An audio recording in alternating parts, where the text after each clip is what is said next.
Hey guys, tonight we are embarking on a journey into the great, white, silent South. We're heading back to a time when the bottom of the world was a complete mystery. A blank space on the map marked only by rumor and ice. Tonight, you are joining the crew of the research vessel Belgica on what was supposed to be a glorious scientific expedition. Spoiler alert, things do not go according to plan. This is a story of being trapped, of facing a darkness both outside and in, and of the strange, quiet triumph of simply surviving. So, before you get comfortable, take a moment to like the video and subscribe, but only if you genuinely enjoy what I do here. Let me know in the comments where you're listening from and what time it is for you. It's always incredible to see this little corner of the internet reach so many different parts of the world. Now, dim the lights, maybe turn on a fan for that soft background hum, and let's ease into tonight's journey together. The air above Antwerp hangs thick and grey with the damp promise of a late summer rain, but on the cobblestone quay, the mood is electric. It is August 16. Biotechnology. You stand on the deck of a 3-masted ship, the Belgica, your hands gripping the polished wooden rail. Below you, a sea of faces stares up, a chaotic blur of waving handkerchiefs, cheering mouths, then proud, teary eyes. The sharp scent of coal smoke from the steam tugs preparing to guide you down the river shelf mixes with the earthy smell of the water. This is it. This is the moment your life pivots from the known to the utterly unknown. You're young. Perhaps you were drawn by the promise of adventure, the lure of seeing a continent no one has truly seen. Or maybe you just needed the work. Whatever the reason, you signed on. You're one of the hands, a cog in this great, ambitious machine. The ship beneath your feet feels solid, but let's be honest, it's not a majestic vessel. It's a repurposed Norwegian sailing ship, originally named the Patriot, but refitted for this grand Belgian Antarctic expedition. It's sturdy, designed to nudge through ice, but it feels small against the scale of the ocean you're about to cross, and impossibly fragile against the continent of ice you're aiming for. The man at the heart of it all is Adrien de Gerlache, your commander. You've seen him on the docks for weeks, a figure of intense, focused energy. He is young, handsome, and filled with a burning ambition to plant the Belgian flag metaphorically, at least on the shores of Antarctica. This is a matter of national pride. The great powers of the world are carving up the globe, and little Belgium wants its share of the glory, a piece of the scientific and exploratory legacy. This expedition is the first to be funded entirely by a public subscription and government grants, a true national enterprise. As the final lines are cast off and a great cheer erupts from the shore, a strange cocktail of feelings churns in your gut-potent mix of pride, excitement, and a deep, cold knot of apprehension. You look up at the rigging, a complex web of ropes against the grey sky, and try to feel like a seasoned explorer. But you know the truth. You are sailing into a void, and you're doing it on a ship that was almost comically under-minus prepared in some ways, and over-minus prepared in others. For instance, de Gerlache, believing in the power of knowledge and morale, has stocked the ship with an enormous library of over 3,000 books. You don't know it yet, but that collection of paper and ink will become more valuable to your survival than almost any other provision on board. The final horn from the tugboat sounds, a deep, mournful blast that echoes off the stone buildings of the city. The gap between the ship and the quay widens, turning the crowd into a silent, waving mass. You are moving. The history of this moment feels palpable, but the real motivations behind it are, of course, far more complex than simple patriotism. Historians still debate the true mixture of scientific curiosity, nationalistic ambition, and the personal, almost desperate drive of de Gerlache himself. Was he a visionary, a patriot, or a young man in over his head, chasing a dream into the most hostile environment on Earth? The answer is probably a messy combination of all three. For now, all you know is that the familiar shape of your city is shrinking behind you. The river is carrying you out towards the unforgiving North Sea, and from there, the vastness of the Atlantic awaits. The journey has begun. You turn your back to the fading shoreline and look at the faces of the men on deck with you. These are the men with whom you will share this floating wooden world. They are strangers now, a collection of Belgians, Norwegians, Romanians, and Poles. Soon, you will know them better than you know your own family. You will see them at their best, and you will see them at their absolute worst. The last tie to the land is severed. The only world you have now is this small, floating vessel, filled with faces you barely know. The grey coast of Europe vanishes behind you, swallowed by a horizon that is now an unbroken line of more grey. The English Channel gives way to the Atlantic, and the reality of the voyage settles in. The initial excitement of departure evaporates like sea spray on the deck, replaced by the relentless, creaking, swaying monotony of life at sea. Your world has shrunk to the 110-foot length of this ship. The grand adventure, for now, is a routine of watches, of swabbing decks slick with C-salt and rain, of wrestling with stiff, heavy canvas sails, and of trying to find your footing, both literally and figuratively, in this floating, multicultural microcosm. This is where you begin to see the men, not as figures in a patriotic farewell, but as individuals, and the first one you truly notice is the first mate, Roald Amundsen. He is a Norwegian, tall and lean, with piercing blue eyes that seem to miss nothing. He moves about the ship with a quiet, economic grace, a stark contrast to the sometimes fuzzy energy of the Belgian officers. While Commander de Gerlache is the soul of the expedition, Amundsen is its spine. He rarely raises his voice, but when he gives an order to the Norwegian sailors in your crew, it is obeyed instantly. There is a competence about him that is deeply reassuring. You watch him checking the rigging, studying the sky, his face unreadable. He is a professional in a sea of eager amateurs. Then there is the American, Dr. Frederick. He is the ship surgeon, but also its anthropologist and photographer. He is a man of boundless curiosity, friendly and approachable, with a calm demeanor that puts everyone at ease. You often see him on deck with his bulky camera, capturing the mundane moments of the voyage, or simply observing, a small notebook in hand. He talks to everyone, trying to bridge the language gaps, learning a few words of Norwegian here, a bit of French there. He seems less interested in the formal hierarchy of the ship and more interested in the men themselves. He is studying you, all of you, though you don't quite know it yet. The ship is a babble of languages. The official language is French, spoken by Commander de Gerlache, Captain Lacointi, and the other Belgian officers and scientists. The sailors, however, are mostly Norwegian, and in the forecastle where you bunked, the air is thick with the sounds of their native tongue. Then there are the Polish scientists, Arktowski and Dobrowski, who converse in their own language. Communication is a clumsy, often frustrating affair of gestures and broken phrases. At meal times, the crew separates into unspoken linguistic cliques, the Norwegians at one end of the table, the Belgians at the other. It fosters a subtle but persistent sense of us and them. It is in this environment that de Gerlache's leadership style becomes clear.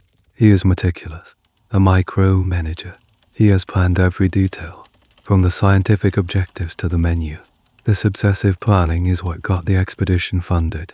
But at sea, it sometimes clashes with the practical experience of his crew. This very tension has been a topic of debate for historians ever since. Was de Gerlache's rigid control a necessary discipline for a complex scientific mission? Or was it the mark of an inexperienced commander who didn't fully trust the seasoned sailors under his command? The truth, as always, is likely somewhere in the middle, a grey area as vast as the ocean you now sail upon. One of the strangest and most telling details of these early days is the general chaos on the ship's storage. Amundsen, in the private journal he keeps, complains bitterly about equipment for the Antarctic is buried under supplies needed for the tropics. Boxes are mislabeled. Finding a specific to law piece of clothing can take hours of back-breaking work in the ship's hold. It's a small thing, but it speaks volumes about the hurried, slightly disorganized nature of the final preparations. The grand national enterprise has some very humble, very human flaws, and so the days bleed into one another, each one marked by the clang of the ship's bell and the changing of the warp. You learn the personalities of your shipmates, the boisterous one, the quiet one, the complainer, the optimist. These are the men whose snores you hear at night, whose faces you see across the breakfast table. They are a collection of strangers, bound by a single vessel and a shared, abstract goal.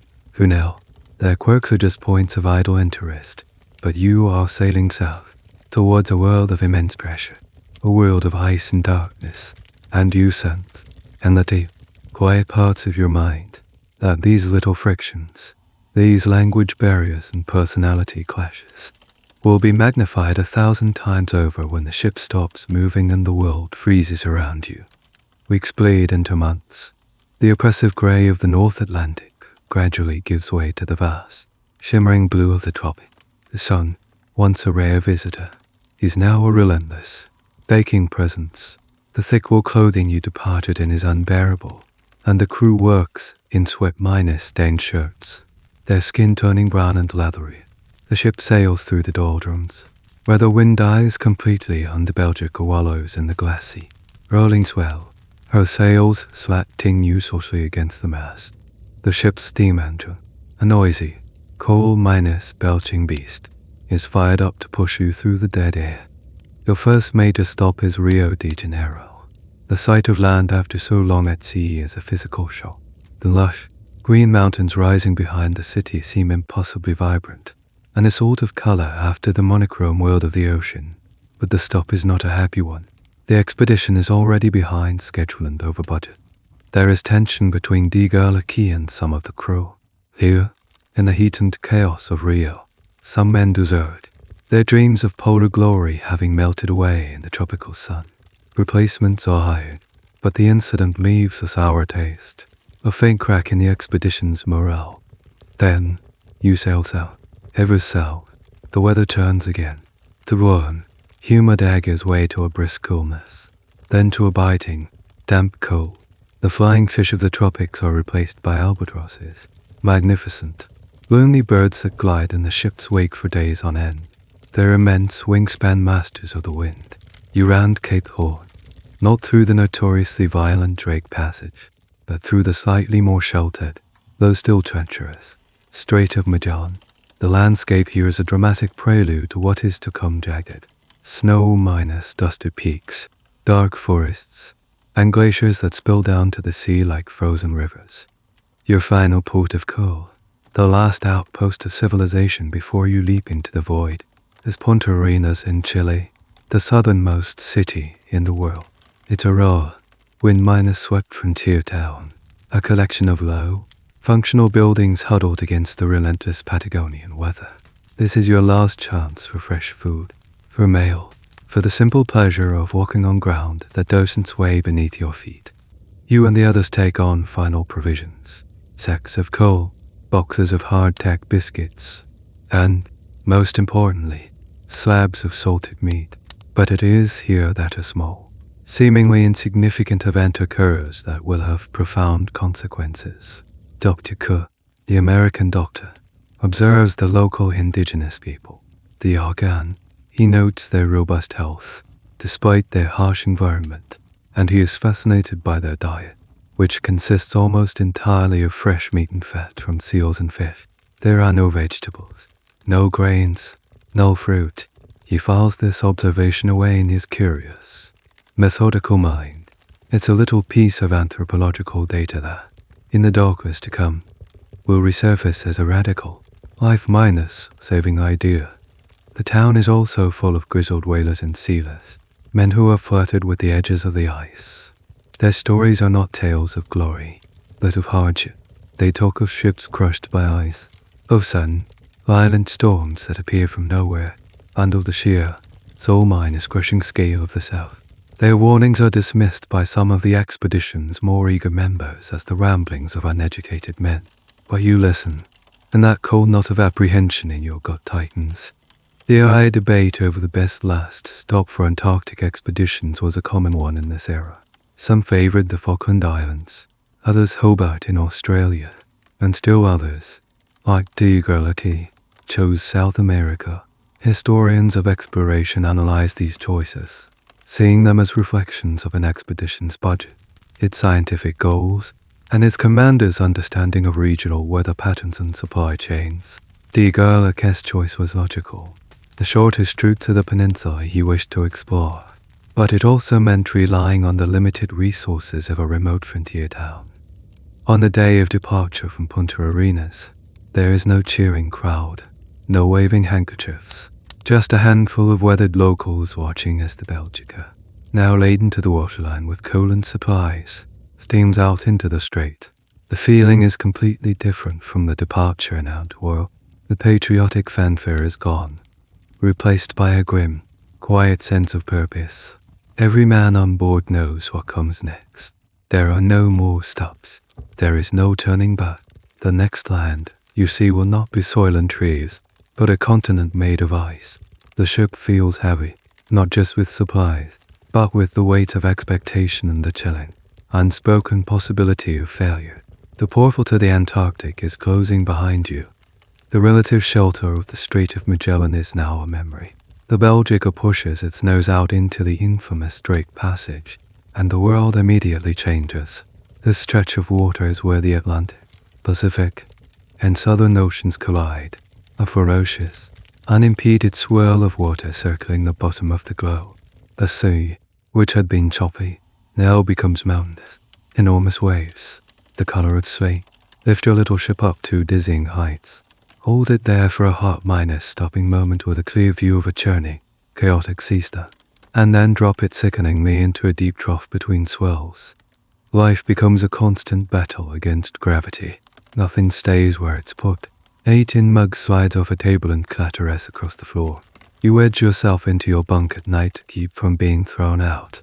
Walking on deck is a dangerous exercise, requiring you to move from one handhold to the next, your body braced against the violent lurches of the ship. A cold, penetrating spray seems to find its way everywhere, and a permanent dampness settles into your bones. This is the price of admission to Antarctica. Then, you cross it, the Antarctic convergence. It's not a line on a map, but a physical barrier you can feel. Over the course of just a few hours, the water temperature plummets. There acquires a new, sharper bite. The grey sky seems to hang lower, heavier. It feels as if you have passed through an invisible wall into a different world. The change is profound and unsettling. A new kind of vigilance takes over the ship. A permanent lookout is posted in the crow's nest, his face wrapped in wool until only his eyes are visible, scanning the horizon. The officers are constantly on the bridge. What are they looking for? The first sign. It comes on a grey, overcast morning. The sea is calmer now, the massive swells having subsided into a heavy, oily calm. A thick fog surrounds the ship, muffling sound and reducing visibility to a few hundred feet. The world is a featureless sphere of grey water and grey air. Then, the lookout's cry rings out, sharp and sudden. Ice, dead ahead. You rush to the rail with the others, your eyes straining to pierce the mist. At first, you see nothing. Then, you see it. It's not a thing in the fog. It's as if a piece of the fog itself has solidified, taking on a form. It is a ghostly, luminous white, impossibly large, drifting silently towards you. As the Belgica glides closer, the true scale of the iceberg resolves itself out of mist, and the sight steals the breath from your lungs. This is not a lump of ice. It is a floating mountain. It is a cathedral of frost, with spires and buttresses in deep, vaulted caves carved by the sea. Its surface is a dazzling, brilliant white where the snow is fresh, but its core glows with an unearthly blue, a color so deep and ancient it seems to be the very essence of cold. Water streams down its sides from the melting surface, carving rivulets in the ice and crashing into the sea below. As you draw nearer, you can hear it. It's not a silent giant.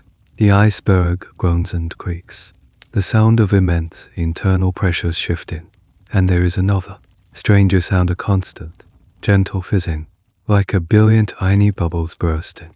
It's a phenomenon some of the old sailors called Bergy Seltzer. It's the sound of ancient air, trapped for millennia inside the compressed ice of a glacier, being released back into the world as the iceberg melts in the slightly warmer seawater. You are listening to the sound of prehistoric era escaping its frozen prison.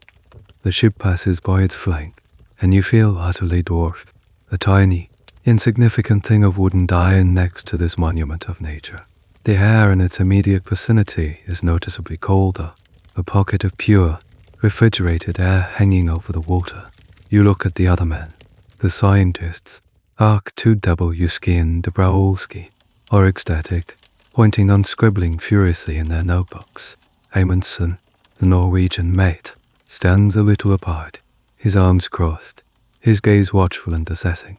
He is not admiring its beauty. He is calculating its threat, noting the direction of its drift, observing the smaller chunks of ice scouring from its sides. The very existence and behavior of these ice giants was a major puzzle for the first explorers. While they understood that icebergs were born from glaciers, predicting their paths in these uncharted waters was more art than science. Today, scientists use satellite imagery and sophisticated ocean current models to track even individual icebergs. But for the men on your ship, it was a matter of keen observation and hard -1 experience. The academic debate continues about how much of these early navigators' survival was due to this intuitive, experience-based skill versus sheer, dumb luck in the face of such unpredictable hazards. The iceberg slides past, a silent, majestic phantom, and is swallowed by the fog again. But its presence lingers. The prelude is over.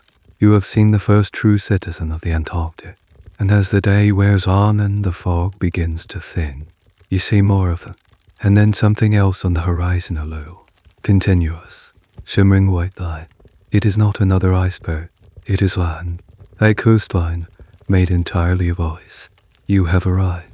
The shimmering white line on the horizon solidifies into a coastline of immense, vertical ice cliffs and jagged, black peaks clawing their way through a permanent mantle of snow. This is the Antarctic Peninsula. You have arrived at the edge of the world. For a few glorious weeks, the frustrations and monotony of the long voyage are forgotten, replaced by the pure, intoxicating thrill of discovery. This is what you came for. Commander de Gerlache is in his element. He proves to be a brilliant navigator in these treacherous, uncharted waters. He steers the Belgica into a wide, previously unknown strait, a channel flanked by towering, glacier-carved mountains. He names it the Belgica Strait, in honor of the ship. Later, it will be renamed the Gerlache Strait, in honor of him. For now, you are the first humans to ever sail these waters. Every day brings a new discovery. A new bay is charted, a new island is named. You, along with the other sailors, work the sounding lines, dropping heavy lead weights to the seabed to measure the depth. Your hands run stiff with the cold. The scientists are in a state of feverish excitement. They conduct meteorological readings, measure the salinity of the water, and dredge the seafloor, bringing up strange, alien-like creatures from the deep. Doc is everywhere, his camera constantly clicking, capturing the stunning beauty of the landscape. He and Amundsen led the first landing party. You watch them row a small boat towards a rocky beach, the first men to set foot on this part of the continent, watching them shrink to the size of ants against the backdrop of a colossal glacier. You feel a profound sense of the scale of this place. It is a land not built for humans. One of your duties is to help the scientists with their work. You might find yourself helping Ark2W ski chip geological samples from a rock outcropping, or lowering a plankton net for Dabrowski. It's during these tasks you observe the strangeness of Antarctic life. On shore, you see vast colonies of penguins. They are not the graceful swimmers you see in the water. They're comical, waddling, and incredibly curious creatures on land that have no fear of you. They walk right up, cocking their heads, their squawking cries echoing off the ice. They are the true inhabitants of this land, and you are the strange, fleeting intruders. On one occasion, while rowing a boat through a channel filled with fresh ice, a leopard seal, a huge, serpentine predator with a reptilian head, suddenly surfaces next to you, its powerful jaws capable of crushing bone. It stares at you with cold, black eyes before silently disappearing back into the depths. It's a chilling reminder that this beautiful landscape is also a brutal one, governed by the simple laws of predator and prey. This small, terrifying encounter hints at a fact the scientists on board are beginning to understand for all its lifeless appearance. The Southern Ocean is teeming with a rich and unique ecosystem, a subject that is still yielding new discoveries to marine biologists today. This period of successful exploration, of putting new names on the map, is the glorious fulfillment of the expedition's primary goal. The Gerlache's name, and the name of Belgium, will forever be associated with this stretch of coastline. This is what the newspapers back home will celebrate. This achievement of charting a new part of the world is a classic example of the heroic age of Antarctic exploration. However, historians looking back at these expeditions often debate what truly constitutes success. Was the primary value in the geographical discovery, the lines drawn on a map, or in the painstaking, less glamorous scientific data collected? The Gerlache was driven by the glory of charting the unknown, but the quiet, methodical work of the scientists on board, measuring temperatures and collecting specimens, would arguably contribute more to the long-term understanding of the continent. It's a tension that existed in almost every expedition of the era, the clash between the explorer and the scientist, between the grand gesture and the patient accumulation of knowledge. For you, standing on the deck of the Belgica as it glides through a channel of impossible blue water, surrounded by a panorama of white and black, there is no debate. This is triumph. The ship is performing flawlessly. The crew, united by a sense of shared purpose, works as a well-oiled machine. The mood is buoyant, optimistic. You feel like a conqueror, a pioneer on the edge of a new world. The hardships of the journey are forgotten. The warnings of the whalers seem like distant nonsense. The sun shines, the sea is calm, and the path ahead seems clear. You are sailing on borrowed time. The Antarctic summer is fleeting, and every day you spend in this explorer's paradise. The season is turning, and the ice to the south is beginning to thicken. The high of discovery is a potent drug. For weeks, you have been a hero, a pioneer, redrawing the map of the world. But as February wears on, a subtle anxiety begins to creep back into the ship's mood. The sun, which had been circling the sky for almost 24 hours a day, now dips below the horizon for a short while each night. A brief but potent reminder that the season is turning. The air has a new, sharper edge to it. The scientists, aware of the changing conditions, begin to urge Commander de Gerlache to turn north, to consolidate their findings and head for winter quarters in Australia as originally planned. But de Gerlache is not satisfied. Yes, he has charted a new strait. He has claimed a piece of the Antarctic for Belgium's honor, but he has seen the true heart of the continent. He hasn't faced the great iceberg, the legendary and feared barrier that guards the pole. I hunger for something more, for a greater glory, seems to possess him. He wants to push the boundaries, to see how far south a ship can actually go. He makes a decision, a fateful, momentous decision that will alter the course of the expedition and every one of your lives. Against the advice of some of his senior crew and scientists, he gives the order. You are not turning north. You are turning south.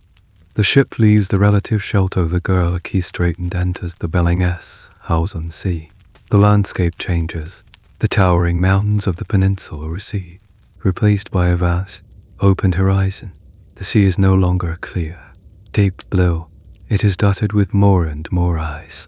At first, it's just small growlers and chunks of brash ice that the Belgica can easily nudge aside. But then, the floes appear. These are huge, flat plates of sea ice, some as large as a city block, drifting slowly in the current. The Belgica is forced to slow down, to pick its way through a constantly shifting maze of white. The work of the ship becomes a tense, high-stakes game of navigation. A lookout in the crow's nest shouts down directions port to points. Steady, starboard, guiding the helmsman through the narrow leads of open water between the floes. Captain Lecco Inti and Commander de Gerlache are a constant presence on the bridge, their faces etched with concentration. their eyes rimmed from straining to read the ice. This decision by Gerlache has been the subject of intense historical scrutiny and debate. Was it a reckless gamble born of pure ego and ambition, a deliberate risking of his men and his ship for a chance at greater fame, or was he genuinely unaware of the extreme danger, misled by a combination of optimism and inexperience with the true nature of the Antarctic pack ice? His own journals suggest he believed he could penetrate the ice pack and find open water to the south. A polar sea that was a popular but unproven theory at the time. He may have genuinely seen this as a calculated risk for monumental reward. Whatever his motivation, it was a decision made against the counsel of men who knew the ice better, like the Norwegian sailors who were growing visibly more anxious with each passing day. You can feel the tension in the air.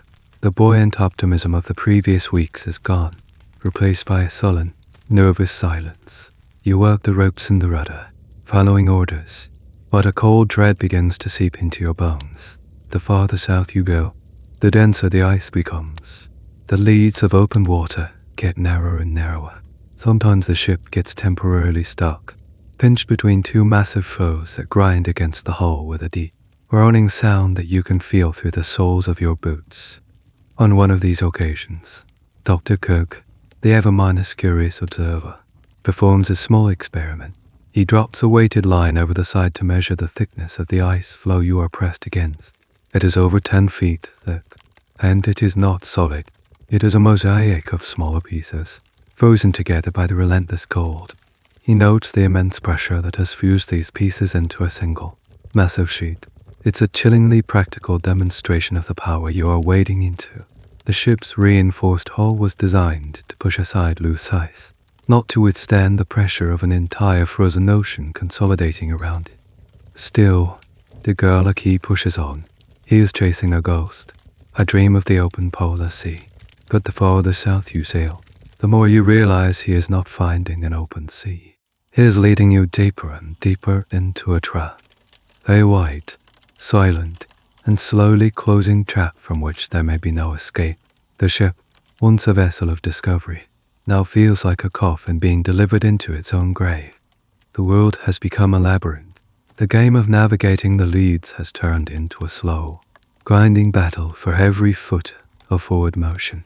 The ship no longer glides. It shoulders its way through a thickening slush of sea ice, the hull protesting with a constant, quieting shriek. The open water you seek is a mirage. The leads are now just cracks, and they seem to close as quickly as they appear. Then comes a day when the ship stops, not because of an order, but because the ice simply refuses to yield. Commander de Gerlache, his face a grim mask of denial, orders the steam engine to full power. The Belgica shudders violently, the entire vessel vibrating with the strain. The propeller turns the icy slush at the stern into a furious, frothing weight, but the ship doesn't move an inch forward. It is held fast. The grinding sound rises to a high, minor-pitched scream of tortured wooden metal. And then, Captain Lacointi gives the order to cut the engine. The silence that follows is more shocking than the noise. It's a heavy, profound silence, broken only by the faint whistle of the wind and the deep, internal groaning of the ice pack. For a moment, everyone stands frozen, listening. In that silence, you all understand. The push south is over. Hope, however, is a stubborn thing. De Gerlache orders a retreat. The helmsman spins the wheel, and the engine is engaged again, this time in reverse. The ship shudders, straining to pull itself free, to back out the way it came. But the channel you navigated just hours before is gone. The ice, like a slow minus-motion wound, has closed behind you. The path of your escape has vanished. It's as if the entire Antarctic continent has slammed a door shut, and you are on the wrong side of it. Over the next few days, a desperate, futile struggle ensues. The men try everything. They use long iron poles to push against the floes. They try to plant ice anchors and winch the ship backward, but it's like trying to push a mountain. The ice is not a collection of separate pieces anymore. A sudden, sharp drop in temperature has acted like a flash-freeze, cementing the floes together into a single, cohesive sheet of white that stretches to every horizon. And then, you begin to feel the pressure. This is not the gentle nudge of a passing foe. This is the inexorable squeeze of the entire polar pack. The ship begins to make new noises, not the shrieks of motion, but the deep, agonizing groans of a body under immense strain. Timbers that have been silent for the entire voyage begin to cry out. You can feel the pressure through the deck plates, a low frequency vibration that sets your teeth on edge. On one particularly cold, still afternoon, a bizarre and terrifying thing happens. With a sound like a giant's cracking knuckle, the entire ship is lifted. It rises a few feet out of the water, tilting at a sharp angle. Mugs, books, and loose equipment crash to the floor. Men scramble for handholds. The ice has the Belgica in its grip and is flexing its muscle, lifting the 250-ton vessel like a toy. It's nature's way of demonstrating just how powerless you truly are. It's also, paradoxically, a small blessing. This lifting relieves some of the direct, crushing pressure on the hull. It's a strange, terrifying bit of physics that may have just saved you from being splintered into firewood. It is now early March. Yabba-dooba.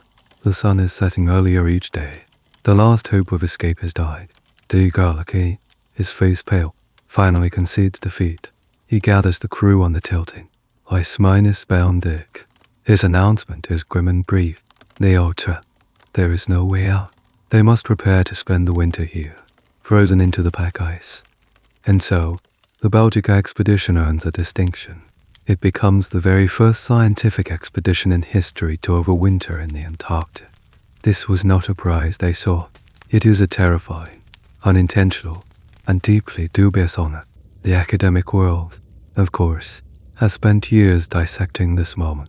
They analyze ship logs and weather data from other sources, trying to pinpoint the exact moment when the trap became inevitable. Was it the day Gerlache gave the order to head south? Or was there a specific 24-hour period, a sudden shift in the wind, or a precipitous drop in temperature that acted as the final, irreversible trigger? It's a historical debate over the fine line between calculated risk and unavoidable fate. For you, standing on the deck, looking out at the endless, undulating sea of white, the academic debate means nothing. The reality is simple. The ship is no longer a vessel. It is a prison, a stationary, with an island in a frozen ocean, hundreds of miles from the nearest living soul. The slow, patient work of the Antarctic winter is about to begin. The struggle is over. An eerie sense of calm, the calm of resignation, settles over the ship. There is no more desperate straining of the engine, no more futile pushing with poles. There is only acceptance. The ship is no longer a ship. It is a permanent feature of the landscape. Your new address is a set of coordinates in the Bellingshausen Sea, and your new home is a wooden island embedded in a frozen ocean. The first order of business is to turn your prison into a fortress against the coming cold. Under the quiet, methodical direction of Amundsen, you and the other men begin the immense task of preparing for winter. You are given shovels, and you step off the ship, your boots crunching on the vast, solid plain that was once the sea. You begin 2 shovels now. Turn upon turn of it, you pilot against the hull of the Belgica, creating a thick, insulating bank that rises almost to the height of the deck rails. This snowy blanket will protect the ship's wooden body from the worst of the wind and the penetrating, deep -freeze temperatures of the winter. The decks are covered with a layer of snow, and then a canvas tent is erected over the top, creating a sheltered workshop and living space. The once cluttered hold is organized. A small smithy is set up for repairs. The scientific instruments are moved to a makeshift laboratory. Life is organized for a long, stationary existence. A routine is established. There are set times for meals, for work, for scientific observation, and for leisure. This routine is not just for efficiency. It is a psychological defense, a fragile wall of normalcy built against the encroaching chaos of your situation. And then, you begin to notice the silence. It's a silence unlike anything you have ever experienced. It's so profound that it feels like a physical presence, pressing in on your eardrums. The familiar sounds of the sea, the slap of waves against the hull. The cry of seabirds are gone. The only sounds are the ones you make: the crunch of your footsteps, the murmur of conversation, the clang of a tool. And when you all fall silent, the world seems to stop. But it's not truly silent. If you stand still and listen, you can hear the ice. It is a living entity, and it speaks in a language of its own. You hear deep, resonant groans that seem to come from miles away, the sound of unimaginable pressures shifting in the deep. Sometimes, a sharp crack, like a pistol shot, will split the air as a new fissure opens in the ice. And at night, lying in your bunk, you can hear a faint, almost musical humming sound travel through the hull, the vibration of the vast, frozen plains around you. The landscape is a study in brutal minimalism. White, everything is white. The flat expanse of the pack ice stretches to the horizon in every direction, an endless, undulating desert of snow. The sky is often a flat, featureless white, and on overcast days, the sky and the ice merge into a disorienting, shadowless void known as a whiteout. In this state, you lose all sense of perspective and distance.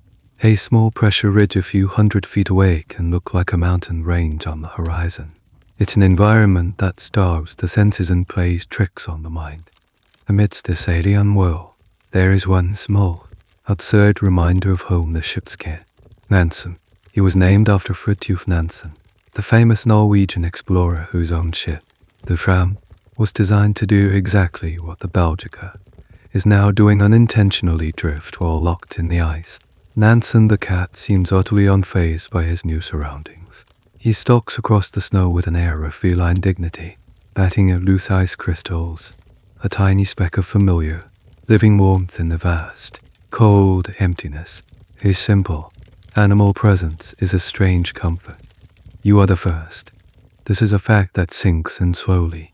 Other ships have been trapped in the Arctic, but no one has ever endured a winter locked in the Antarctic pack.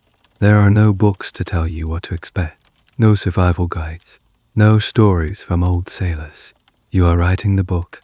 This uniqueness is a point of constant fascination for polar historians and psychologists. They debate the specific mental toll of being the guinea pigs of Antarctic overwintering. Later expeditions, like Shackleton's, would face similar ordeals, but they went into it knowing what the Belgica crew had endured. They had a precedent. You have nothing.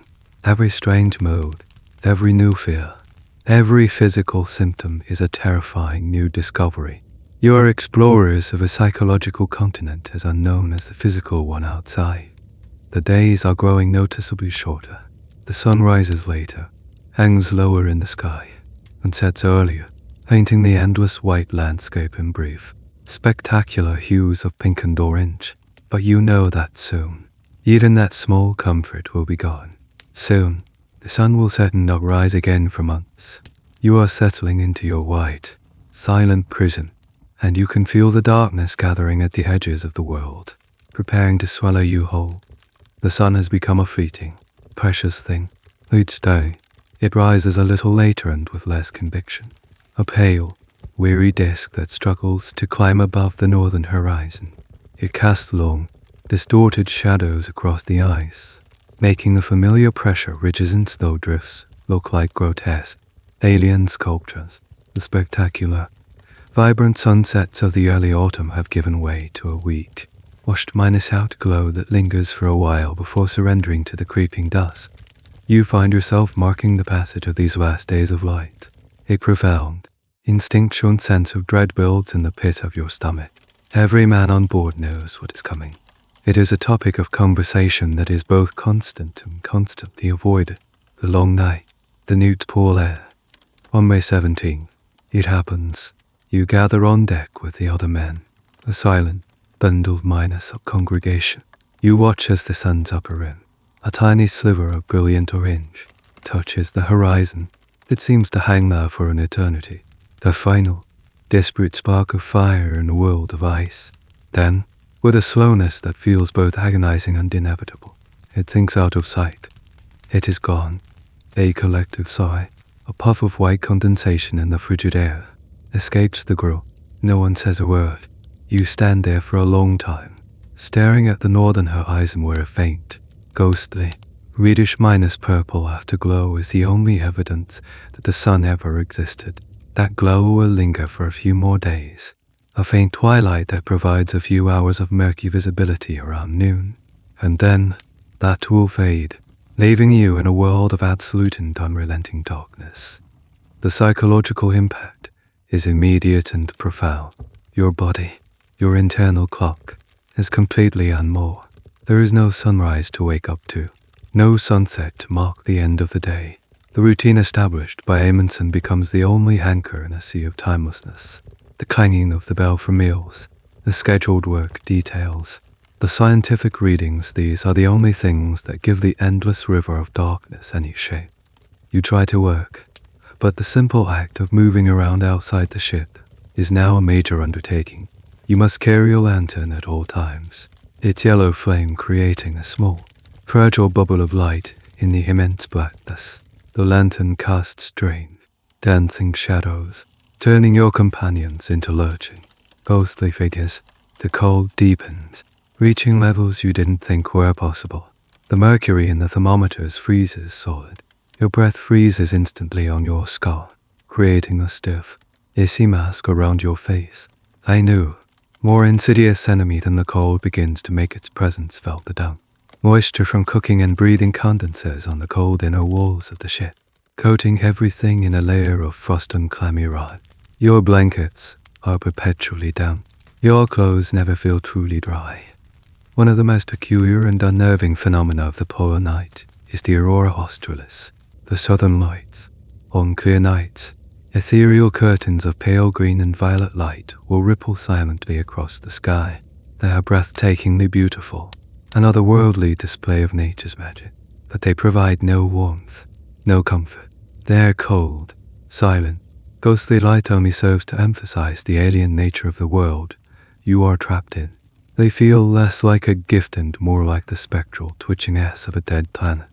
This experience, the first forced immersion of a group of men into the Antarctic polar night, is a landmark event in the study of human psychology under extreme stress. Modern research in polar environments, often conducted in comfortable, well-lit scientific bases, uses sophisticated tools to measure the effects of light deprivation on circadian rhythms and mental health. They have a name for the collection of symptoms: polar T3 syndrome, characterized by irritability, depression, and cognitive impairment. The men of the Belgica were the first, unwitting test subjects. Every strange mood swing, every bout of profound lethargy, was a step into a new and terrifying psychological frontier.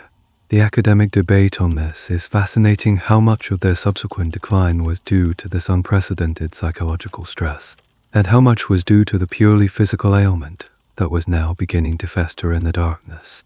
You lie in your damp bunk, the darkness outside the porthole as absolute as the inside of a tomb. You can hear the man in the bunk next to you talking in his sleep, his voice a low, troubled mumble. The only light is the faint glow of a single oil lamp left burning in the mess hall. The sun is gone, and with its departure, you feel a fundamental part of your own life force has been extinguished.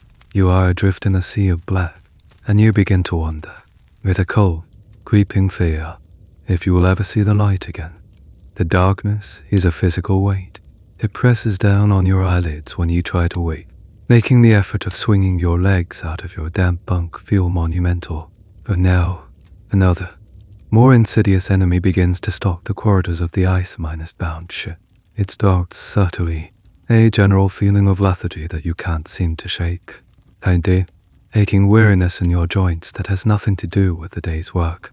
Your gums feel tender when you chew the tough, salted meat and hard-tack biscuits that have become your staple diet. You are not alone. You see it in the other men.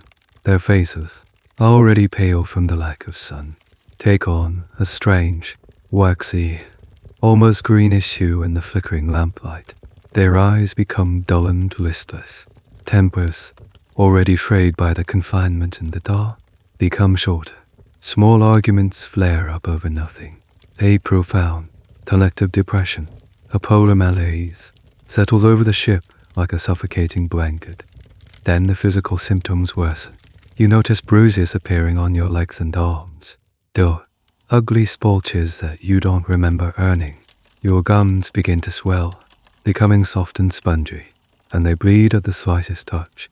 Old scars, long minus healed wounds from years ago, begin to ache and sometimes even reopen, as if the body is forgetting how to hold itself together. Your joints throb with a deep, persistent pain, and soon, your legs begin to swell, your skin becoming tight and shiny. This is scurvy, the ancient plague of sailors. It is a slow, cruel disease born of a simple deficiency, the lack of vitamin C. In 1898, the connection was not fully understood. The prevailing theory, advocated by many naval surgeons, was that scurvy was a form of ptomaine poisoning, caused by poorly preserved canned meats. The cure, they believed, was to ensure the food was well minus cooked and the men's quarters were clean and airy. On the Belgica, despite the dampness, the quarters are kept clean, the food is cooked, and yet, the disease tightens its grip. Dr. Kirk, the American, watches the crew's decline with growing alarm. He sees the classic signs described in old medical texts. He knows what this is, and he knows the canned fruits and vegetables, which were supposed to prevent it, are having no effect. The expedition's planners had included lime juice, the traditional British Royal Navy preventative, but the crew refuses to drink it. They find its taste disgusting, and worse, it seems to make their stomach ailments even more pronounced. This specific rejection of lime juice by the Belgica crew has puzzled historians. Was the supply itself bad, or was it prepared in a way, perhaps using copper pots, that destroyed its efficacy? A detail that was poorly understood at the time. This small act of culinary defiance, for reasons we may never fully know, removed one of the few potential weapons against the disease. The ship transforms into a floating infirmary. Men who were once strong sailors are now so weak they can barely leave their bunks. Their breathing becomes shallow and labored. The simple act of sitting up can leave them gasping for air. A strange mental fog accompanies the physical decay. Your thoughts become slow and disconnected. You have trouble concentrating, your mind wandering into strange, dark places. One man, a young Belgian sailor named W.I., had been lost overboard in a storm during the voyage south. At the time, it was a sharp, tragic blow. Now, in the depths of your scurvy minus-induced depression, you find yourself almost envying him. His death was quick and clean. This is a slow, creeping dissolution, a process of being dismantled, molecule by molecule, in the unending darkness. The scientific work grinds to a halt. The men are too weak, too apathetic. The only routine that matters now is the shuffling of sick men, the groans in the darkness, and the quiet, desperate consultations between Droid, cook and the ship's officers.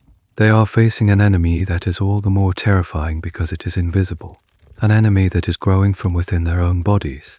The great, external threat of the ice and the cold has been superseded by a microscopic, internal one. You are not just trapped by the ice. You are being consumed from the inside out by the very darkness you are floating in.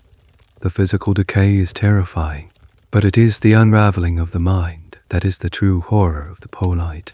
The darkness, the scurvy minus-induced depression, and the sheer, crushing monotony begin to erode the sanity of the crew. Then you knew as steady and reliable become strangers, their personalities warping under the immense, silent pressure. You see it in their eyes first, a wild, haunted look, or the opposite, a dull, vacant stare that seems to look right through you. Conversations become bizarre and disjointed. A man will start a sentence, trail off into a long, brooding silence, and then completely forget what he was talking about. Another will begin to mutter to himself, his words lost in the gloom of his bulk. The darkness plays tricks on everyone. Men start seeing things.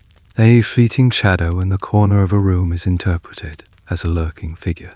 A strange pattern of frost on a porthole becomes a face staring in from the ice. You find yourself doing it too. In the periphery of your vision, you see movement where there is none. You hear whispers and the constant groaning of the ship's timbers. You have to constantly remind yourself that it's not real, that the lines between the inside of your head and the outside world are beginning to blur.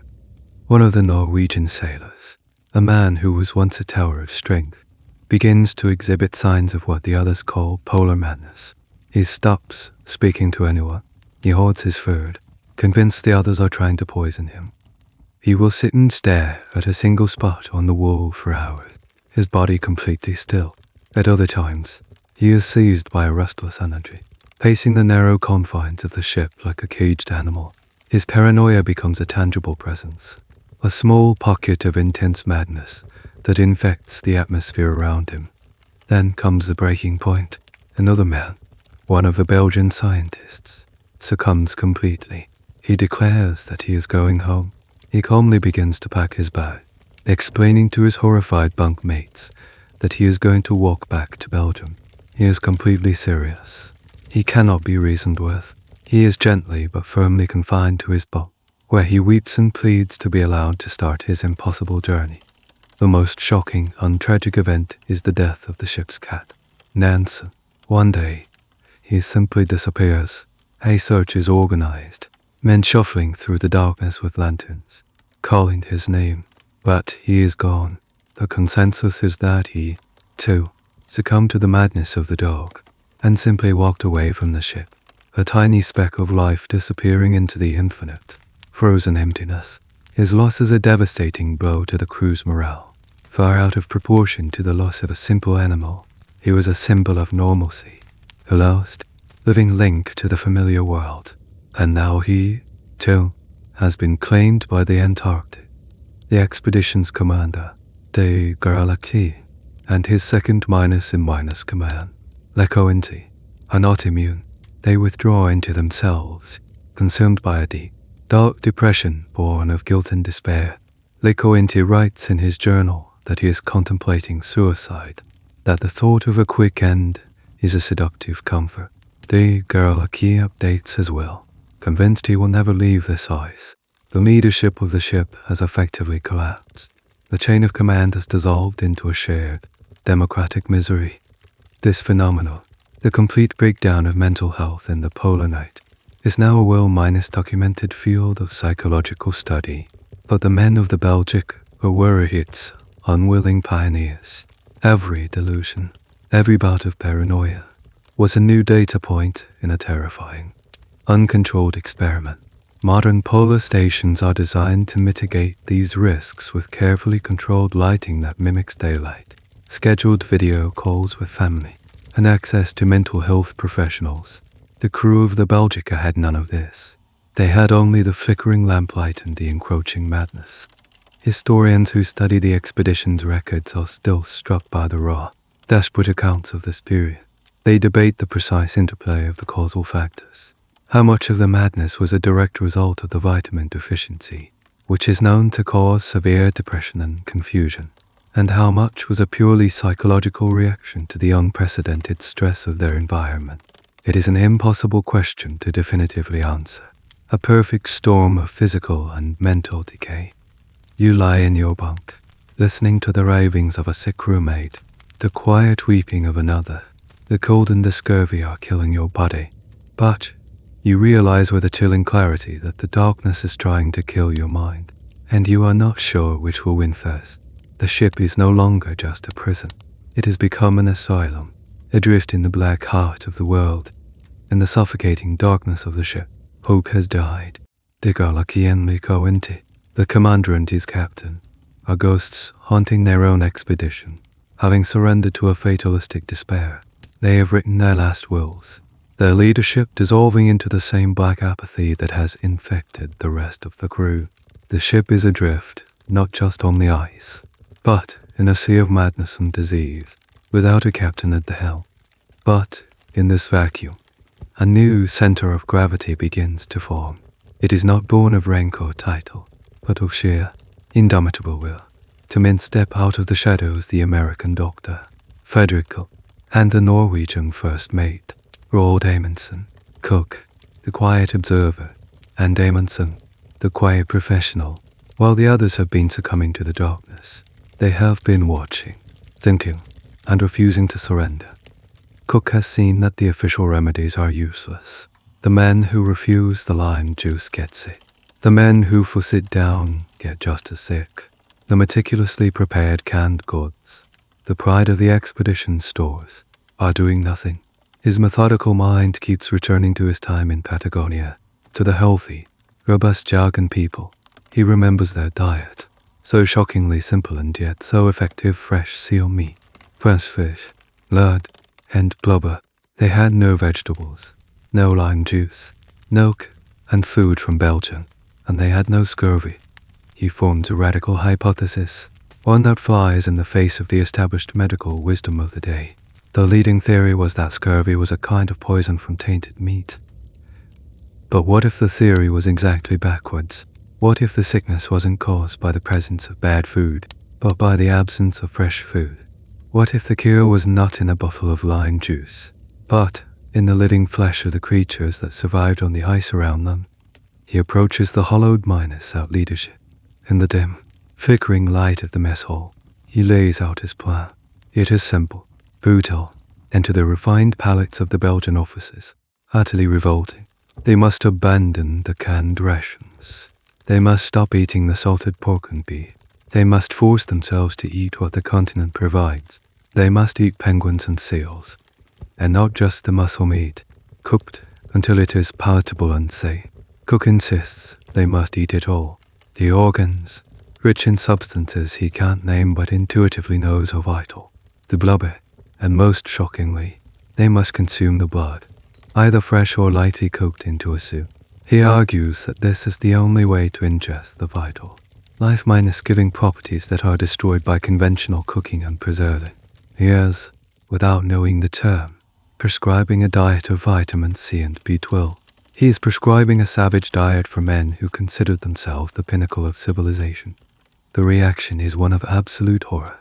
The Gerlache and Inti, even in their stupor, are disgusted. They are gentlemen. They would rather die of a recognizable, almost noble disease like scurvy than resort to this cannibalistic barbarism. To them, eating the raw, bloody organs of a penguin is not medicine. It is a surrender of their own humanity, a descent to the level of the savages Cook so admires. The penguin meat itself was known to be intensely oily, with a flavor so strong it was often described as being like a piece of beef, an onion, and a tallow candle all fried in a dirty pan. The thought of eating it nearly raw is beyond comprehension. Here, the expedition reaches its true crisis. The official leadership refuses the only path to survival. It is a mutiny of sorts, but a mutiny of hope against despair. Cook, the doctor, provides the desperate theory. Amundsen, the pragmatist, provides the muscle. He sees the simple, brutal logic in Cook's plan. He has seen men die on Arctic voyages. He knows that sentiment and pride have no place in a struggle for survival. He sides with Cook, and his quiet authority over the Norwegian sailors is enough to tip the balance. The academic debate over this moment is fascinating. Was Cook practicing medicine, or was he conducting a wild, desperate experiment based on a hunch? Historians of medicine point out that while the idea of fresh food as a cure for scurvy was not entirely new, Cook's dogmatic insistence on eating raw organs and blood was a radical departure from accepted practice. He didn't have the language of vitamins to explain why it worked, but his empirical observation and deductive reasoning were flawless. He was a scientist in the truest sense, willing to trust observation over establish, but failing dogma. The argument is settled not by consensus, but by the force of two men's will. Cook and Amundsen effectively take control. The old leadership is too weak to resist. The decision is made. They will not lie and rot in their bunks. They will fight back. Amundsen begins to organize the hunting parties. Cook begins to plan his grotesque, life-saving menu. An order is given, not from the commander, but from the new de facto leaders of the expedition. You will hunt, and you will eat what you kill, all of it, whether you like it or not. The decision has been made. The ship, once a scientific vessel, is now a hunting lodge, and its unwilling crew, a band of desperate predators. Amundsen, his quiet competence now the expedition's most valuable asset, begins to organize the hunt. It is a task of immense difficulty. You are not hunting in a forest or on a savanna. You are hunting in the total darkness and paralyzing cold of the Antarctic night. The primary prey is all that remains on the ice penguins and seals. They are still there, ghostly figures that occasionally wander near the ship, drawn perhaps by a flicker of light or some animal curiosity. Amundsen selects the men who are still strong enough to walk, a pitifully small number. He himself is one of the healthiest. His obsession with physical fitness and his foresight in bringing his own skis and proper fur-lined gear now paying dividends. You are one of those chosen, or perhaps you volunteer, knowing that lying in your bunk is a death sentence. You wrap yourself in every layer of clothing you own. Your movements stiff and clumsy. You are handed a rifle. Its metal so cold it feels like it is burning your skin even through your gloves. Amundsen gives the instructions. You will move in pairs. You will never go out of sight of the ship's main lantern. You will tether yourselves to a lifeline.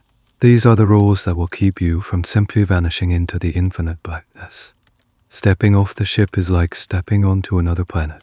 The only light is from the lantern you carry, its feeble yellow beam cutting a small, precarious tunnel through the darkness. The snow under your boots makes a strange, mournful crunching sound in the intense cold. The silence is absolute. You walk slowly, shuffling across the uneven surface of the pack ice, every step an effort. Your breath plumes in front of you, instantly freezing on your eyebrows and the wool of your scarf. Then you see them, a small colony of emperor penguins, huddled together for warmth against a pressure ridge.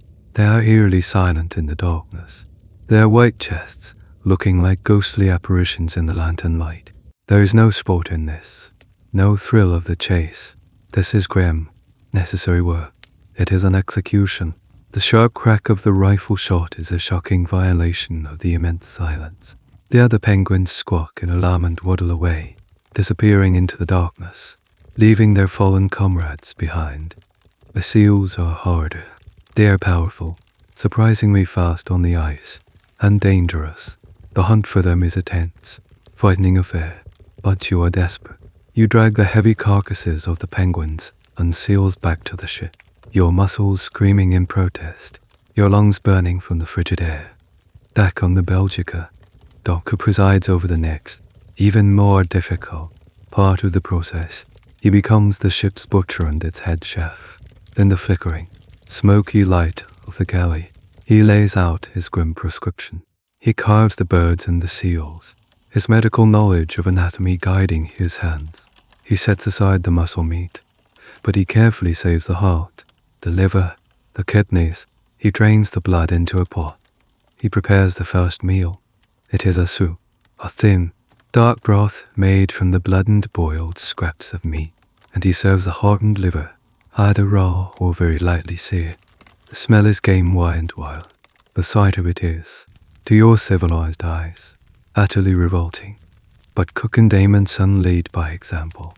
They eat it without hesitation, and they make it clear that this is not optional. Men who are too weak or too disgusted to eat are fed by force. Cook uses his authority as a doctor, and Amundsen uses his sheer physical presence to ensure the medicine is taken. You watch a man, his face a mask of revulsion, being forced to swallow a piece of raw penguin liver. It is a brutal, deeply unpleasant scene, but it is a scene of salvation. This extreme dietary shift is one of the most famous and debated aspects of the Belgica expedition. Cook's methods were the standards of the day. Shocking. He was violating all the norms of food safety and culinary decency. But he was right. The fresh organs of the penguins and seals were packed with the vitamins your bodies were screaming for. He had stumbled upon the cure not through chemistry, but through a brilliant piece of analytical reasoning based on his anthropological observations. Historians of science see this as a pivotal moment, a clash between the rigid, theory-based medicine of Europe and a more flexible, observation-based approach born of the frontier. It was a victory for pragmatism over dogma. Slowly, you force yourself to eat. The taste is as bad as you feared, but you are eating. For the first time in months, you are consuming something fresh, something wild, something that carries the raw, untamed life force of the Antarctic itself. You are eating your environment, absorbing its strength, in a desperate bid to keep it from killing you. The penguin minus seal diet is a grim necessity. a physical battle against scurvy. Without Cook, in his quiet, holistic way, understands that the crew is suffering from two diseases. One is a sickness of the blood, and the other, a sickness of the soul. He knows that forcing down raw meat might mend the body, but it will do little for the crushing psychological weight of the darkness, the madness minus inducing sensory deprivation of the polar night. He needs to find a cure for the darkness itself. His solution is as strange and innovative as his dietary prescription. He decides that if he cannot bring the sun back, he will create his own. He devises a new form of therapy, a ritual that the crew quickly adopts the baking cure. He takes over the ship's galley, the small, cramped space that is now the warmest and, relatively speaking, brightest place on the ship. The stove is kept roaring hot, fed with the seal blubber that you've been harvesting, which burns with a greasy, smoky, but intense heat. The lanterns are polished until their glass shines, and their wicks are trimmed to burn with the brightest possible flame.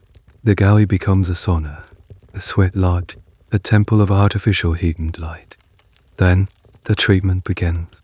Cook orders the sickest men, the ones most deeply lost in the black abyss of polar depression, to be brought to the galley.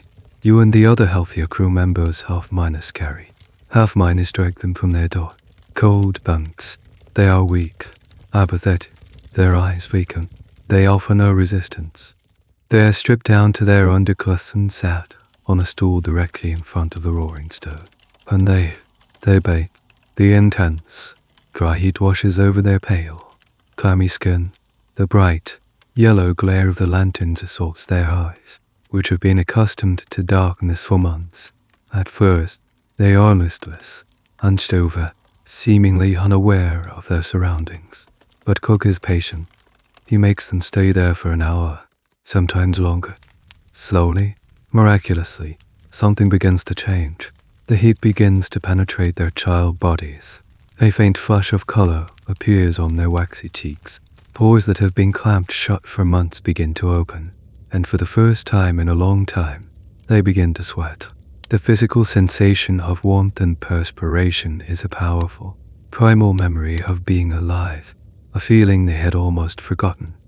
The light plays its part too. The intense, direct glare of the lanterns, though a poor imitation of the sun, is a shock to the system. It's a direct attack on the darkness that has taken root in their minds.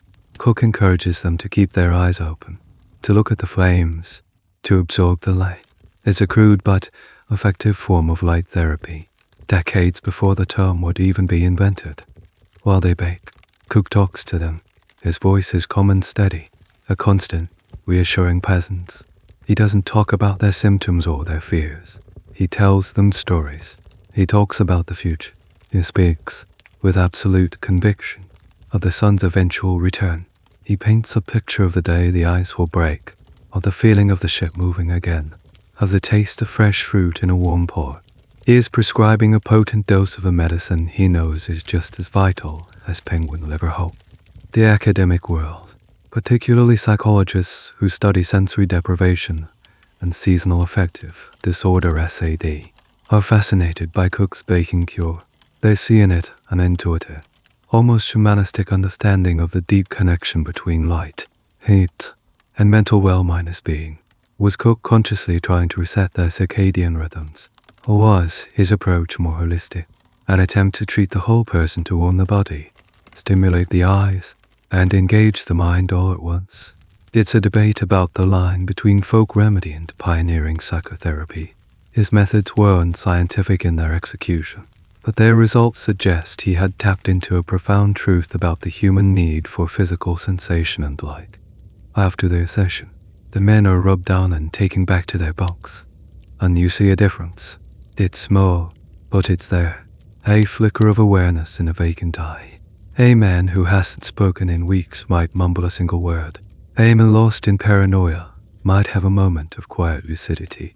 It is not a cure, but it is a crack in the wall of darkness. It's a sign that the men inside are still there, somewhere, waiting to be reached. Cook's strange feast of light and heat is beginning to work its magic. The ship has found a new, fragile rhythm. The days, or what passed for days in this timeless dark, are now structured around the cook's two-pronged attack on the diseases of the body and mind. The grim, but necessary, ritual of the hunt continues, and the strange, almost spiritual, sessions of the baking cure are administered with a religious regularity. For the first time in a long time, the momentum of decline has been halted. The ship is no longer sinking into the abyss. It is holding its own. Slowly, almost imperceptibly at first, you begin to notice the change. The man in the bunk across from you, who had been racked with the pain of swollen joints, mentions one morning that the ache seems a little less severe. A crewmate whose gums had been spongy and bleeding remarks that they feel firmer. The ugly, unexplained bruises on your own legs are not disappearing, but they seem to be fading, their dark purple softening to a lighter shade. The physical improvements are mirrored by a slow dawn in the minds of the men. The sailor who had been lost in a paranoid fantasy of being poisoned now warily accepts his portion of the seal meat, his eyes showing a flicker of comprehension rather than terror. The scientist who wanted to walk back to Belgium is still deeply depressed, but his impossible plan is forgotten, replaced by long periods of quiet, lucid sadness. The food, the savage cure, is still repulsive to many, but you are seeing it work. The proof is in the slow return of strength to your own limbs. It is a powerful lesson in pragmatism. Nature does not care about your cultural sensibilities. Survival is not a matter of taste. This forced dietary change has been a source of endless discussion among those who study the history of nutrition and exploration. It represents one of the first and most dramatic clinical trials of a high-fat, high-protein, narrow-carb diet. While modern nutritional science continues to debate the long-term effects of such diets, for the men of the Belgica, the short-term result was unequivocal. It was working. Cook's desperate gamble was paying off. The atmosphere on the ship begins to change. The oppressive, suffocating blanket of apathy starts to lift. You hear a joke told in the mess hall, and the sound of laughter, rusty and hesitant at first, is a shocking and beautiful thing. Men start to leave their bunks voluntarily. A game of cards is started. One of the scientists, his strength returning, begins to take meteorological readings again. The familiar routine accompanied the sign of returning purpose. It is a slow, arduous, and deeply uneven recovery. There are good days and bad days. A man who seems lucid and cheerful one day might slip back into a morose silence the next. But the trajectory is, for the first time, pointing upwards. The ship is no longer an asylum. It is a convalescent home. The Gerlache and the commander and the captain, begin to emerge from their own private darkness, shamed, perhaps, by the initiative of their subordinates, and strengthened by the same diet they had initially refused. They slowly begin to reassume their roles. The chain of command, which had completely dissolved, begins to form, albeit in a modified way. The official hierarchy is back, but everyone knows who the real saviors were. A new, unspoken respect for Cook and Amundsen now permeates every interaction on the ship. This period of slow recovery is a testament to the resilience of the human body and spirit, but it's also a source of historical what-ifs. What if Cook hadn't been on the expedition? What if Amundsen hadn't backed his radical plan? Historians argue that without this specific combination of a forward-thinking doctor and a pragmatic, forceful first mate, the expedition would have almost certainly ended in tragedy. The story of the Belgica would not be one of survival, but a grim tale of a ghost ship found years later. Its crew all dead from scurvy and madness. You feel the life returning to you, a slow tide of warmth and strength. You are still trapped. The darkness is still absolute, but something has fundamentally shifted. Before, you were waiting to die. Now, you are waiting for the sun. A fragile, tender shoot of hope has taken root in the frozen, dark soil of your ordeal. You don't know if it will be strong enough to survive what is to come, but it is there, and it is enough. The long, slow recovery has taken hold, but it is a recovery in a vacuum, a healing performed in utter blackness. The physical body may be mending, but the spirit remains tethered to the timeless, oppressive dark. There is only one event that matters now. One date circled on a calendar in the mess hall. Calculated, unrecalculated by the scientists with painstaking precision. July 22nd, the day the sun is scheduled to make its return. In the week leading up to it, a new ritual develops. At noon each day, you and the rest of the crew, bundled in your furs, gather on the deck and stare at the northern horizon. At first, there is nothing, just the same impenetrable wall of black. But then, one day, you see it. It is not light, but the memory of light. A faint, almost imperceptible softening of the darkness in the north. A deep, bruised purple glow that lasts for less than an hour before being extinguished. It is enough. A jolt of pure, electric hope shoots through the ship. The next day, the glow is a little brighter, a whisper of pale pink at the very base of the horizon. It is the dawn, but a dawn that takes a week to arrive. This slow, incremental return of twilight is a powerful medicine. The men's steps become a little quicker, their voices a little louder. They are like plants, starved of light, turning their faces instinctively towards a distant, unseen source of life. Then the day arrives, July 22nd. An air of solemn, almost religious anticipation hangs over the ship. No work is done. By midnight this morning, every man who can stand is on deck. You find a place at the rail. Your back to the frozen, silent ship, your face turned to the north. No one speaks. The only sound is the soft crunch of boots on the snow and the whisper of the wind, a wind that feels less malevolent today. You wait. You stare at the horizon, a band of pale orange and yellow that looks like a fresh wound in the darkness. You stare so hard that your eyes begin to water, the tears instantly freezing on your eyelashes. For what feels like an eternity, nothing changes. A collective, unspoken fear ripples through the crew. What if the calculations were wrong? What if the sun is not coming back? And then, it happens. A flash. A single, blindingly brilliant point of light. As if a star has suddenly been born on the edge of the world. It is the sun's upper rim, tearing the horizon. A sound escapes the assembled men. It is not a cheer. It is a deep, collective gasp. A sound of pure, unadulterated awe. Tears are openly streaming down the weathered faces of men who have not shown emotion for months. They freeze instantly into little tracks of ice. The tiny sliver of the sun rises, impossibly slow, until the entire disk is clear of the horizon. It is not the strong, benevolent sun of home. It is a pale, distorted, reddish orb that hangs low in the sky, seemingly exhausted by its long journey. It provides no warmth. The intense, bone-minus deep cold does not retreat one bit, but it provides light.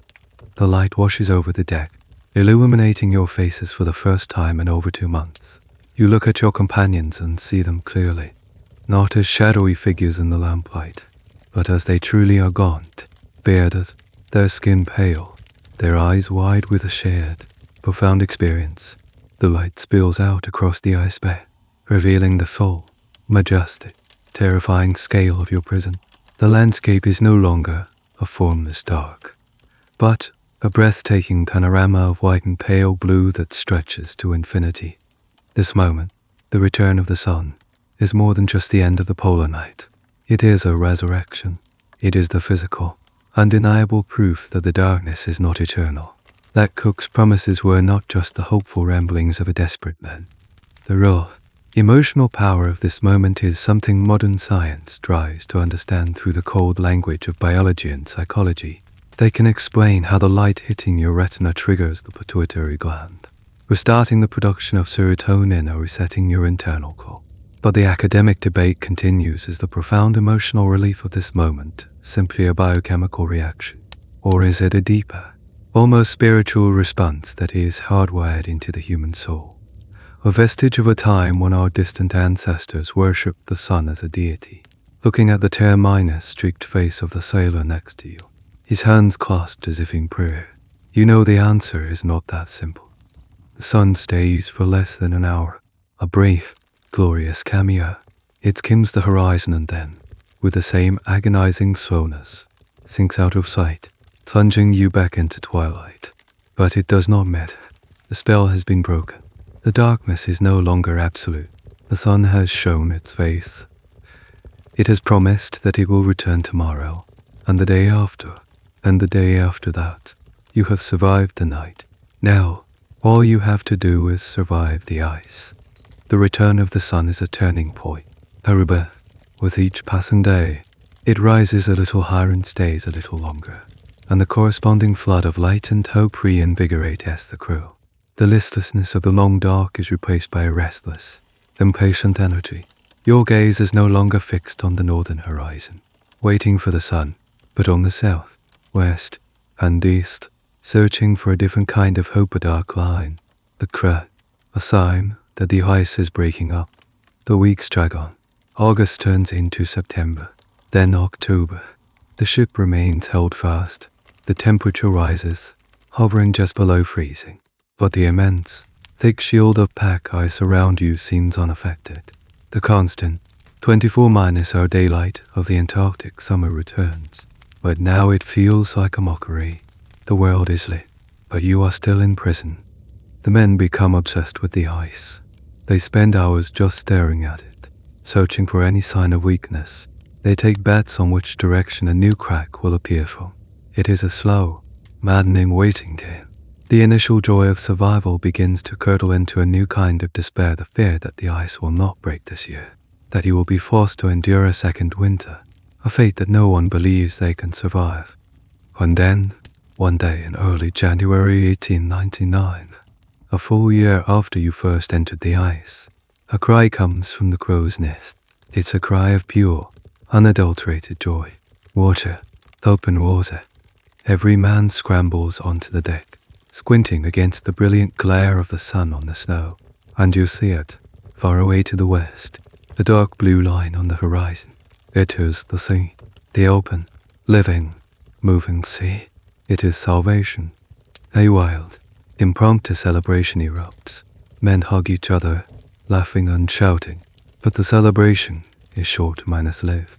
Amundsen, ever the pragmatist, climbs to the crow's nest with a pair of binoculars. His assessment, when he comes down, is sobering. Yes, there is open water, but it is more than a mile away, and between you and that beautiful blue line lies a solid, unbroken plain of sea ice, still several feet thick. The Belgica is as trapped as it was in the depths of winter. The sight of freedom, so close and yet so impossibly far, is a special kind of torture. For a few days, a sense of hopelessness descends again. The men are listless, their brief flicker of joy extinguished. What can they do? They are at the mercy of the ice, and the ice is not moving. The doctor, cook, the man who refused to let them die of scurvy and madness, refuses to let them die of despair. He, along with Captain Lecointi, who is now back in command, formulates a new, audacious plan. It is a plan born of pure, desperate toil. If the ice will not break to let them out, they will break the ice themselves. They will cut a canal. They will saw a channel, 1 mile long, through the Antarctic pack ice, and free the ship with their own hands. The proposal is met with stunned silence. It seems like an impossible, almost mythical task, the equivalent of digging a tunnel through a mountain with teaspoons. The scale of the labor is staggering. But what is the alternative? To sit and wait, and likely face another winter. The plan, insane as it sounds, offers the one thing they need even more than open water agency. It gives them a purpose, a way to fight back against the passive, crushing indifference of their environment. This decision to cut a canal is one of the most remarkable episodes in the history of polar exploration. It is a testament to the sheer stubbornness of the human will. Later expeditions, equipped with powerful icebreakers, would simply smash their way through such obstacles. The men of the Belgica had only their own muscle power and a handful of simple tools. Historians often marvel at the audacity of the plan. Was it a rational strategy, or was it a collective, therapeutic act of defiance, a way of channeling their fear and frustration into physical labor? Regardless of the outcome, the tools are brought out. They have long, 2- handled ice saws, originally brought for collecting scientific specimens. They have heavy iron chisels and pry bars. It is a pitiful arsenal to launch against a frozen ocean. The work begins. The men are divided into teams. A line is marked on the ice, stretching from the ship's bow towards the distant, tantalizing strip of blue water. The first oar is positioned. 2 men, one on each handle, begin to pull and to push. The saw bites into the ice with a grating, rhythmic sound. A groove appears, then a cut. The longest, most desperate mile of their lives has begun. The decision has been made. The fight for freedom is on. The work of cutting the canal begins, and it is a brutal, soul-minus crushing, monotonous labor. The sun circles the sky in a relentless 24-hour glare, reflecting off the ice with an intensity that burns your eyes and blisters your skin. There is no night, no respite. There is only the ice, the sore, and the ache in your muscles. The process is slow and agonizing. 2 men stand on either side of a marked line, pulling and pushing the long, flexible ice saw. SCR-8, SCR-8, SCR-8. The sound becomes the new rhythm of your life. It's a sound of friction, of slow, stubborn progress against an immense and indifferent opponent. Your arms and back scream with the effort. The saw kicks up a spray of ice crystals that sticks to your sweaty face. You work for hours, until your arms feel like lead and you are replaced by another team. You collapse onto the snow, exhausted, only to be called back to the saw a few hours later. Once a long cut is made, another team comes in with heavy iron chisels and pry bars. They hammer and lever at the cut, trying to break the massive slab of ice free. Sometimes it works. With a great, burning crack, a block of ice the size of a small cottage will break away and float free in the narrow channel you are creating. These victories are met with weary, breathless cheers. But more often than not, the ice refuses to yield. It is not a solid, uniform sheet. It's a complex, composite material, a mosaic of ray-frozen pieces with immense internal pressures. You can saw through it, but it remains locked in place, held by the sheer force of the surrounding pack. The work is Sisyphean. For every block you manage to break free, another yard of impenetrable ice lies before you, and the environment is as much an enemy as the ice itself. The brilliant, unending sun causes a condition known as snow blindness.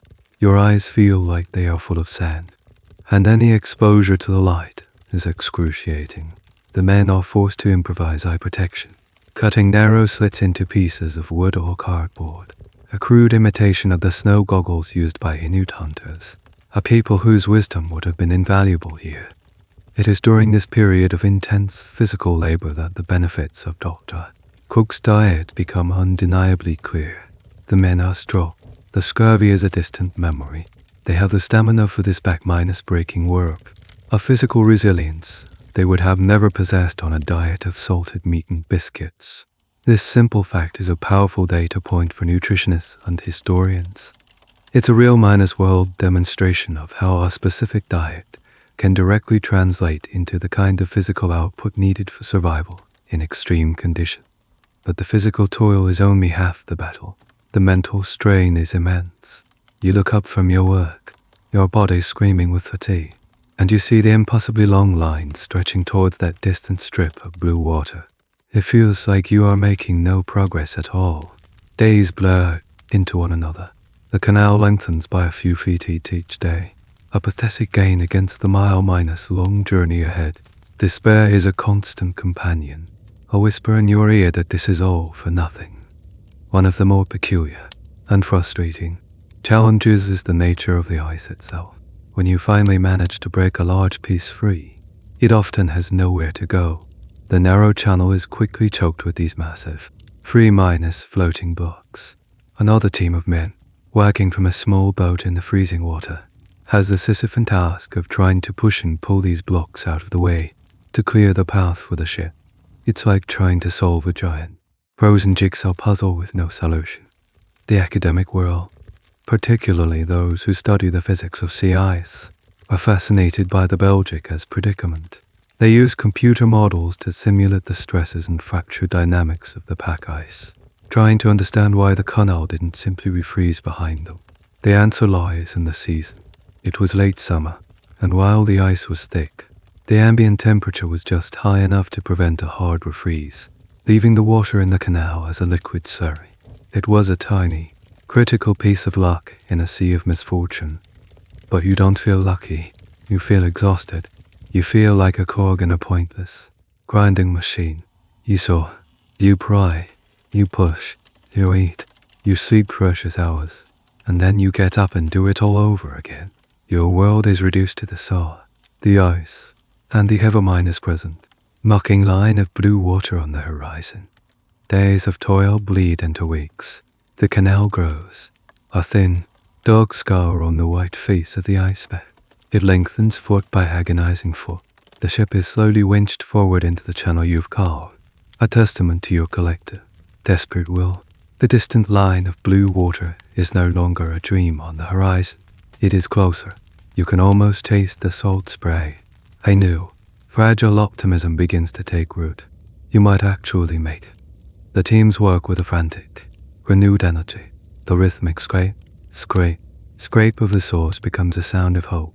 You no longer see the labor as a pointless struggle. You see it as the final few steps of a marathon. The end is in sight. The ship is now more than halfway down the canal. Only a few hundred yards of ice separate you from the open sea. The excitement is palpable. Men who had been sullen and silent for months now joke with each other as they work. The mood is lighter than it has been in over a year. And then, the Antarctic reminds you that it is in charge. It begins with a change in the wind. A strong, persistent wind from the south begins to blow. At first, you welcome it. It's a sign of a shift in the weather patterns. But then you notice its effect on the ice. The wind is pushing the entire ice back. This continent-sized sheet of frozen ocean, slowly but inexorably northwards. The effect on your canal is catastrophic. The immense, slow motion pressure begins to close the wound you have so painstakingly carved. The two sides of the channel, which you had sawn apart, are now being squeezed back together. You can see it happening in real time. The gap narrows. The massive blocks of ice you had cleared from the channel are being crushed together with a deep, groaning violence. The walls of your beautiful, hard -1 canal are collapsing. A wave of absolute, soul-crushing despair washes over the crew. To be so close, to have worked so hard, only to have your escape route literally sealed before your eyes, is a cruelty beyond comprehension. Men throw down their swords in disgust. Some just sit on the ice and stare, their faces blank with shock.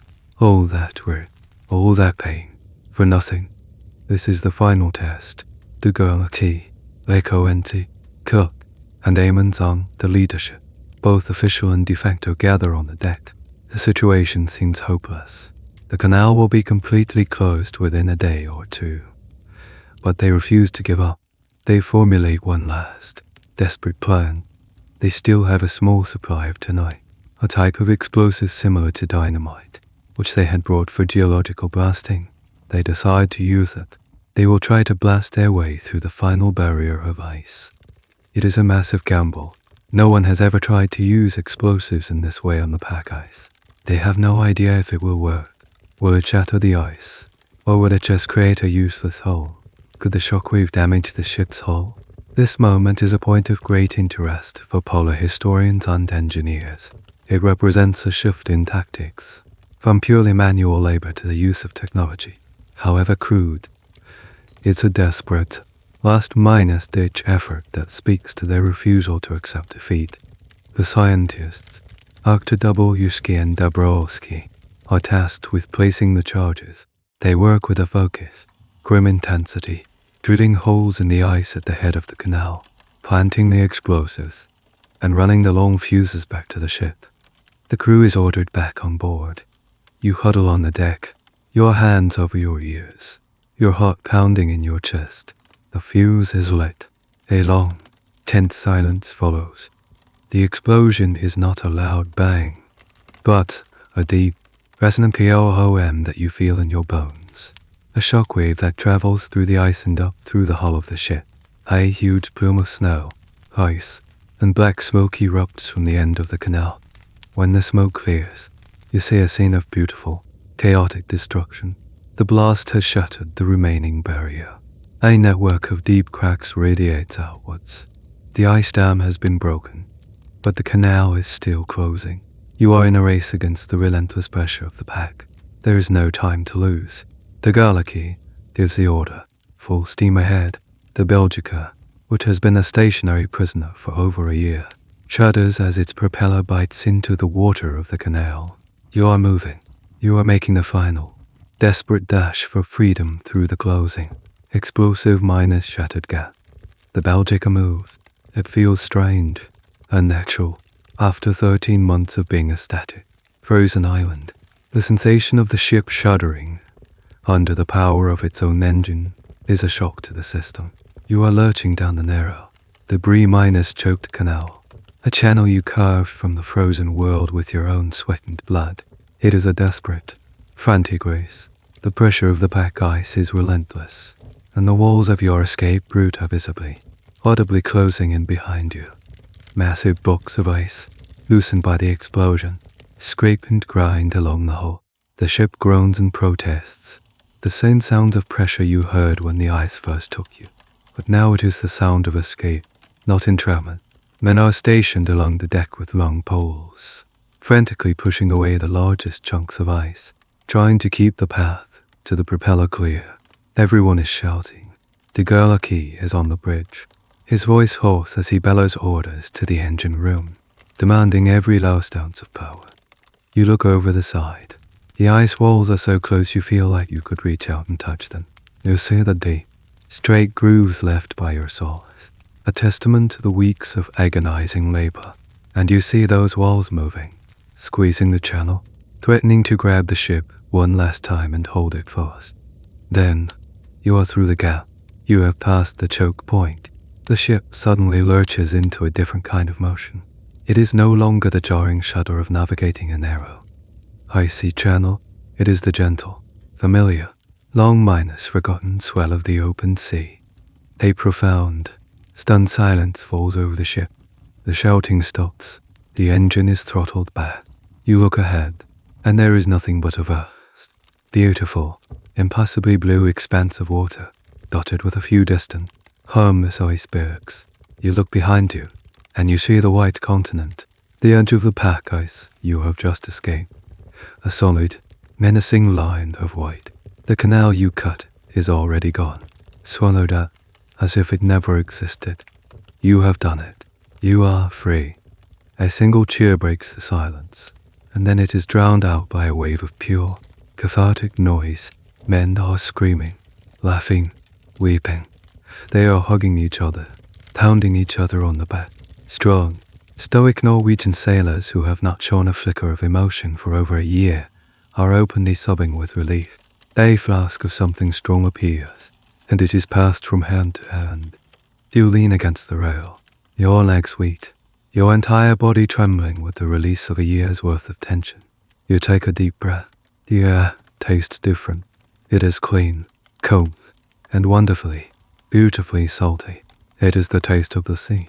It is the taste of freedom.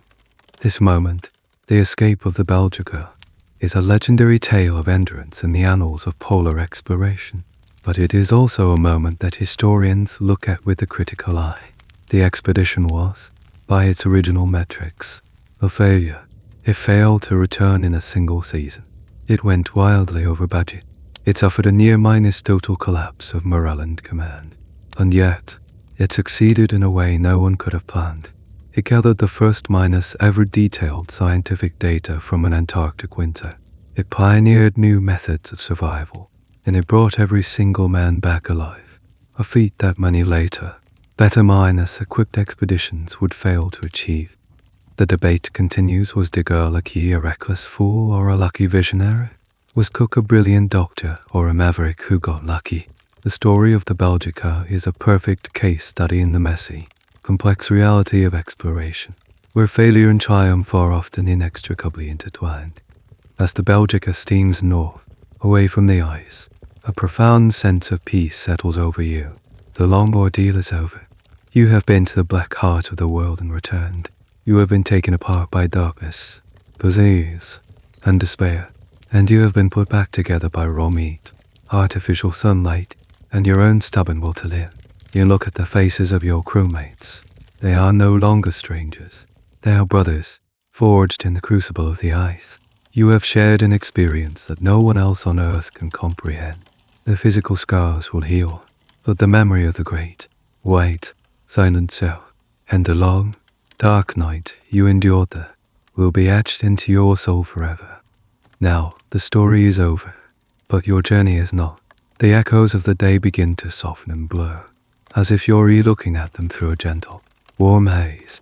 The sounds of the ice grinding, the desperate shouts, the final cheer of relief, they all begin to fade, leaving only the soft, constant hum of the ship's engine and the deep, slow breathing of the ocean far away. You can feel the gentle, rolling motion of the ship beneath you, a comforting, solid presence in the dark. Your limbs feel heavy, filled with a pleasant, weighty tiredness that pulls you gently downwards, deeper into rest.